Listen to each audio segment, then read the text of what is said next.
لیکن حکم آیا کہ اس کا تصور بھی نہ آئے. ان کے دلوں میں وہ رچ بس گیا تھا بچڑا. جب دیکھو وہ بچڑے کا ہی تذکرہ کرتے تھے.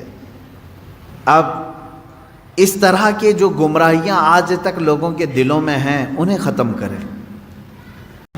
السلام علیکم ورحمۃ اللہ وبرکاتہ. میرے پیارے پیارے عزیز دوستو، میں امید کرتا ہوں الحمدللہ آپ لوگ خیریت و عافیت ہوں گے. آپ ظاہر اللہ آپ سب کو ہمیشہ خوش رکھے، آباد رکھے.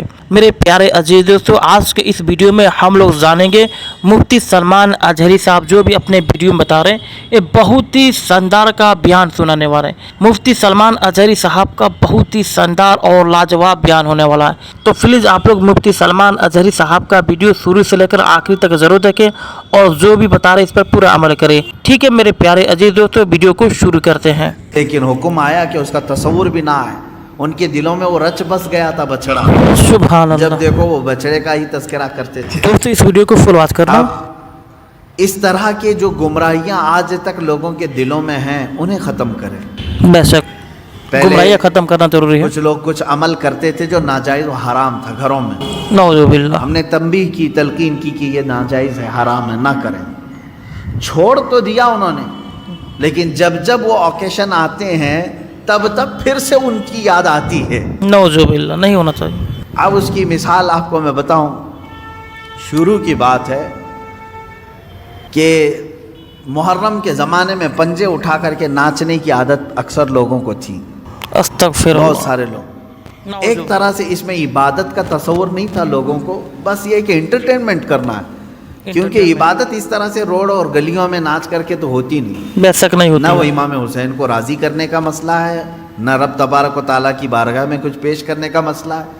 اگر اتنا ہی عبادت کا شوق ہوتا تو مسجدوں میں پنجے لے کر بیٹھ جاتے. بے شک بے شک. قرآن پاک پڑھتے، سب کو معلوم ہے کہ سب سے افضل جگہ یہ ہے. بے شک وہ بے شک. انٹرٹینمنٹ کرتے تھے.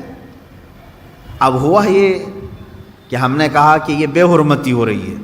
بے شک بے حرمتی ہو مولا رہی ہے. حسین کے نام پر بے حرمتی ہو رہی ہے. اصل بات پنجہ تو آج تک امام حسین کا ملا نہیں. بے شک. پنجہ ملا نہیں.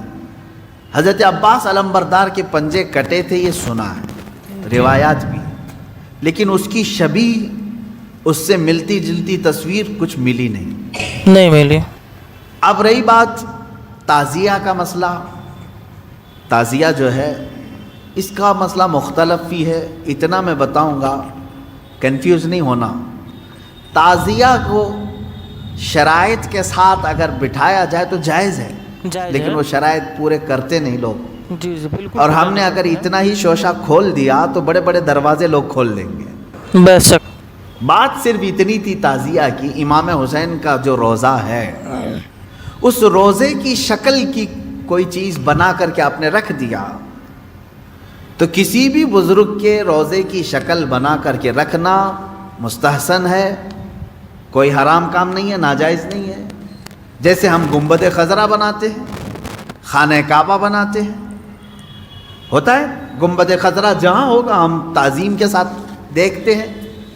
لیکن اس کے ساتھ اگر ایسے معاملات ہوں کہ اس کو لے کر کے سڑکوں پہ ہم گھومیں گے، ناچیں گے اور پھر اس پر چڑھاوے کریں گے، پھر اس کے ساتھ اپنے عقیدے جوڑ لیں گے، تو یہاں سے شیطان پھر گمراہ کرنا شروع کرتا ہے. بے شک بے شک. شیطان خیر گمراہ یہ بات کرتا ہے. الگ ہے تعزیہ کا. رہی بات پنجے کا، پنجے کی جو لاجک ہے وہ نہیں سمجھ میں آئی. مجھے کوئی سمجھا دے.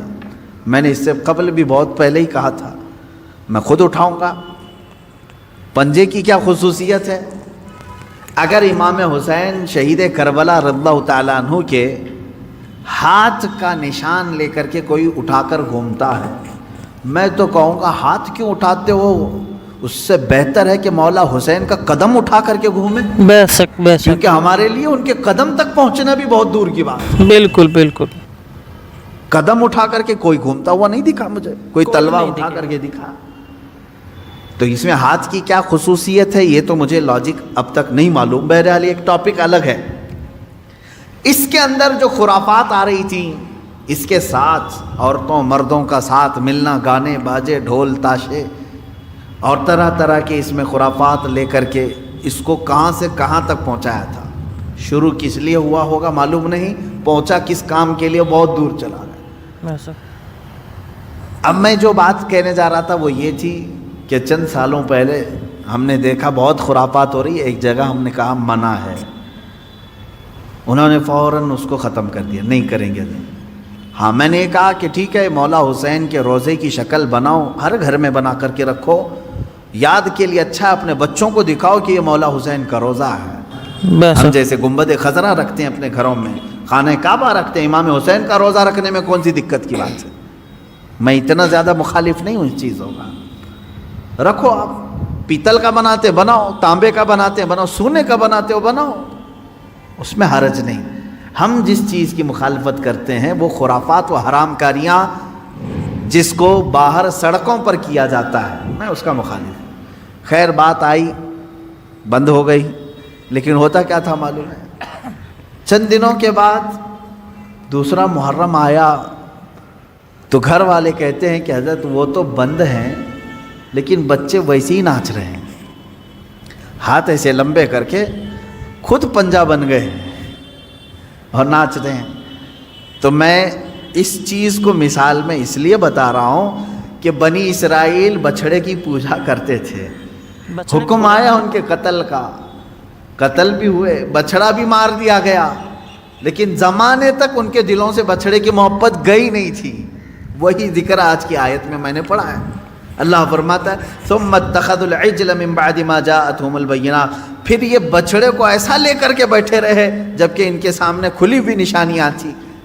وَأُشْرِبُوا فِي قُلُوبِهِمُ الْعِجْلَ، اللہ فرماتا ہے ان کے دلوں میں ایسا لگتا ہے بچڑا پلا دیا گیا ہے، پی گئے ہیں، بچڑے کو اتنی محبت تھی، جبکہ روشن آیتیں اور دلیلیں دیکھی۔